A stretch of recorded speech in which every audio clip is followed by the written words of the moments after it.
How's it going, everybody? I'm Josh, KI6NAZ. I just finished recording Ham Nation, and this dropped today, and I couldn't wait to make a video on it. We're mostly going through this together.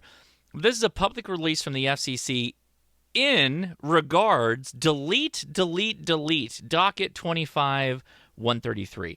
And this is a kind of in a response to Trump's administrative directives that he's made. Executive orders, that's the right term. A call upon all administrative agencies, right? So administrative in this case is like something that doesn't necessarily create laws but creates rules, regulations as we calls them, to unleash prosperity through deregulation and ensure that they are efficiently delivering great results for the American people. All right, I'm going to read some of this stuff, and then we're going to kind of go through some of this, and then I'm going to talk about what you potentially can use this as, because this is a open comment section. We know the FCC will often put a proposal forward, and then they'll say, hey, we're looking for your thoughts. Tell me your thoughts. I'll put the link in the video description. I want you to go in there and type up your thoughts. I have three things that I think would be good for amateur radio if we deregulated. So stay tuned for that. By this public notice, the Federal Communications Commission is taking action to promote the policies outlined by President Trump in those executive orders. Specifically, we are seeking public input on identifying FCC rules for the purpose of alleviating unnecessary regulatory burdens. We seek comment on deregulatory initiatives that would facilitate and encourage American firms. Note that most of this is written in the form of towards businesses. It doesn't speak about amateur radio, so I'm kind of just leveraging this capability to talk about what I care about in amateur radio, because why not? That's what I care about. The Communications Act directs the FCC to regularly review its rules to identify and eliminate those that are unnecessary in the light of current circumstances. Recognizing that in addition to imposing unnecessary burdens, unnecessary rules may stand in the way of development, expansion, competition, and technological innovation. And look at this footer. This is just the opening. Look at the footer on this bad boy. It's deeper than the actual comments. In communication that the Commission is directed to advance. Government-wide administrative law requires review of rules to ensure that unnecessary or affirmatively detrimental rules are retained. So this is more of like guidelines. It's not so much that there's rules, but there are guidelines, right? So these are talking about it breaks them down into these italicized areas. So cost-benefit considerations. The Supreme Court has observed that agencies have long treated cost as a central relevant factor when deciding whether to regulate.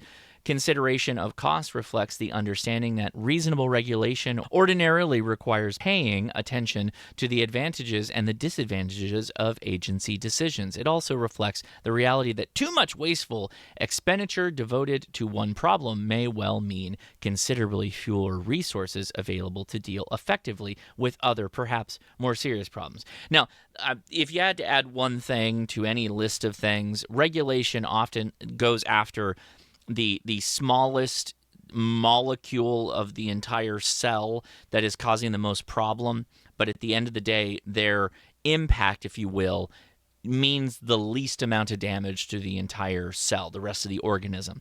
And so laws should go after the more serious problems and not the ones that cause very little damage, if you will. And so the FCC says, yeah, cost-benefit considerations.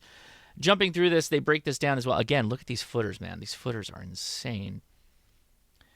Experience gained from implementation of the rule, marketplace and technology changes, regulation as barrier to entry, and changes in broader regulatory context, changes in other implications of the governing legal framework. You can see this just goes and goes. It's about 6 pages. It's not that hard of a read in the sense that it's not that long, but what they're talking about is breaking down the types of regulation that the FCC has to or has in the past dealt with, because I mean, let's be honest. The regulations that the FCC creates is one that it's kind of like a one-way road. It's almost like a fly trap. When the regulation comes in, it gets stuck, and then it's kind of just there. They do roll back. They do, and I've given them credit many times. Well, I take that back. I've given them credit a couple of times. For example, the bandwidth limit that we now have versus the baud rate limit. That's an amazing use of the FCC deregulating spaces where technology has improved. Now, I'm going to give you my 3 because, frankly, I don't know that this video needs a ton of me just ranting about stuff that I think is interesting.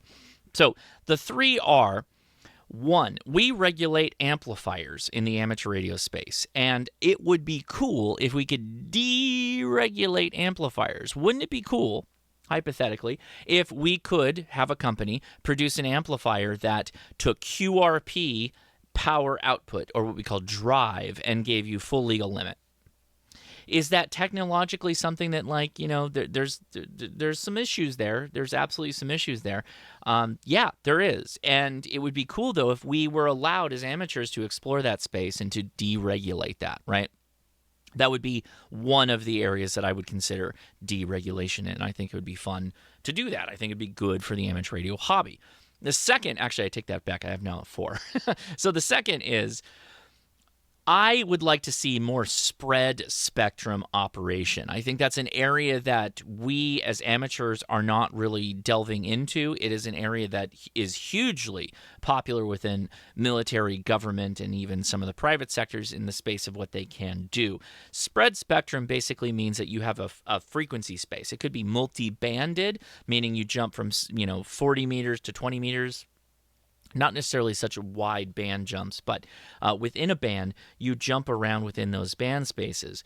And it allows you to spread out where your contact is being made. The advantages of this is that sometimes with spread spectrum, you have lower noise, but you have much less or more resiliency to interference in different situations.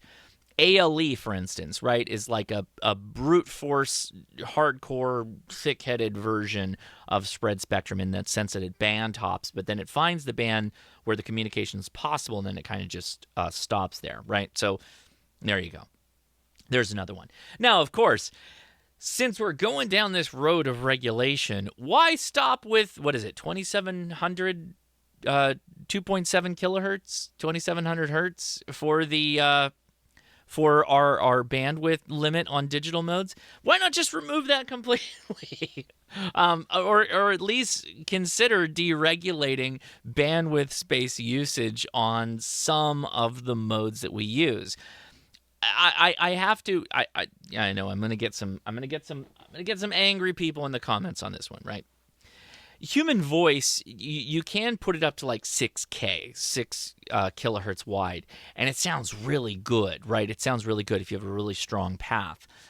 The thing with digital is if you keep putting power behind it, you can keep just increasing it to the point where you're saturating an entire band space almost, right? How do we deregulate that, right? You can't really.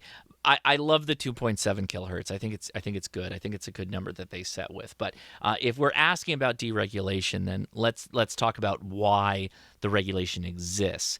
Now, I appreciate that none of this this document that the FCC put out, which again is still my favorite. I have to make a shout out here. Just delete. The fact that someone said like, yeah, no, we're rolling with that. Print it. I love it. Really, really, really funny.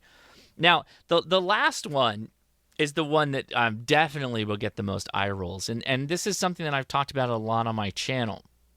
When you're talking about regulation, encryption comes up a lot. Now, hams have talked about the fact that technically you can encrypt your communications. You just have to put your key on some kind of a public-facing thing. So it could be a website, whatever. And yes, if you didn't know this, yeah, you can look into this. This is a thing you can do. And I've always looked at encryption like if AT&T just started encrypting all their traffic and decided to pick an amateur radio band and just start using it. Who would know?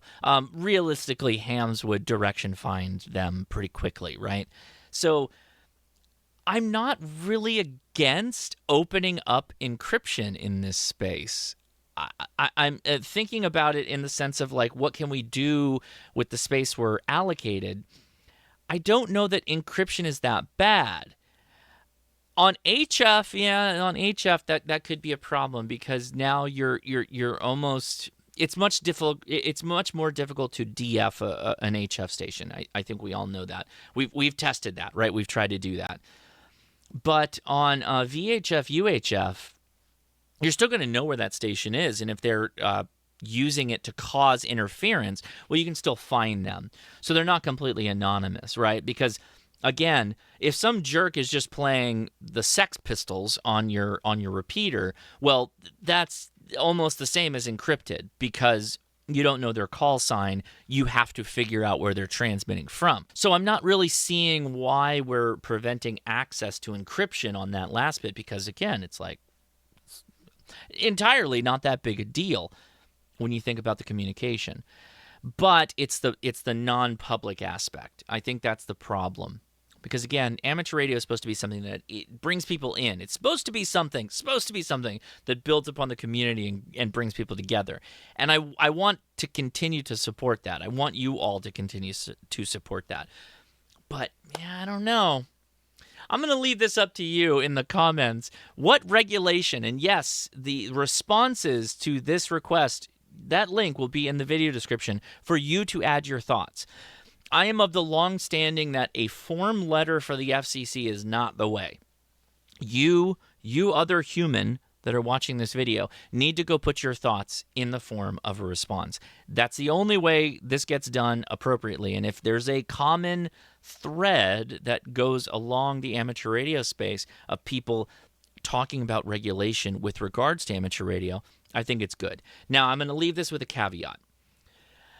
I'm talking about actual regulation. I'm not talking about get rid of the license test. That's not necessarily like a regulation in the traditional sense. I guess it might be. Some law scholar will definitely probably come at me for saying that. I'm not talking about that. I'm not talking about eroding what amateur radio is. I'm talking about all those things on the side that were regulations created by the FCC, that were additions to something or glommed on for something in the commercial space that we now have to deal with. At the same time, hey, you're an adult. I'm an adult. You can adult in the comments. Tell me your thoughts. I will read them. I possibly might even respond to them. I am Josh, KI6NAZ. Love to hear your thoughts. Links, again, are in the description. I get nothing from this. I'm just trying to share this information. If you didn't know that, man, read, delete. Hey, good enough to make a video, and I will talk to you again real soon. 73.